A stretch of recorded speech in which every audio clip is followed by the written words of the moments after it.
Voici une histoire classique que je rencontre régulièrement dans mon bureau.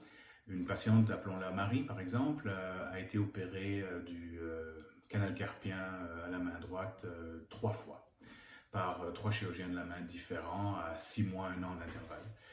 Et à chaque fois, il y a une amélioration partielle des symptômes suivie d'une récidive assez rapide ou l'absence d'amélioration. En particulier, lors de la dernière chirurgie qui date d'il y a environ 1 an, il n'y avait eu aucune amélioration et le dernier chirurgien consulté lui a répondu je pense qu'on ne peut plus rien faire, c'est juste simplement que vous avez attendu trop longtemps avant d'être opéré.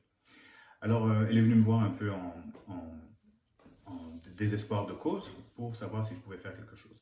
Et en l'interrogeant et en l'examinant, mais j'ai effectivement vu qu'il y avait une cicatrice au niveau de son canal carpien qui était normale, enfin 3 cicatrices superposées en fait. Et par contre, ce qui était intéressant, c'est qu'en l'examinant, je me suis rendu compte que la décompression avait été faite de façon adéquate ici. Par contre, la patiente présentait une compression du même nerf ici en haut, c'est-à-dire le nerf médian, qui est le nerf du syndrome du canal carpien. Eh bien, celui-ci peut être coincé en dessous d'un ligament qu'on appelle le lacertus fibrosus au niveau du coude. Et c'est une compression qui est très fréquente et qui peut coexister ou venir par après dans les suites de la chirurgie du canal carpien, c'est-à-dire pas causée par la chirurgie, mais bien souvent la compression est là avant, mais personne ne s'en est rendu compte ou personne ne l'a recherché. Par ailleurs, c'est une compression que l'EMG ne peut pas identifier. Et donc l'histoire classique, c'est justement celle d'une personne qui a été opérée du canal carpien et qui a une résolution incomplète des symptômes.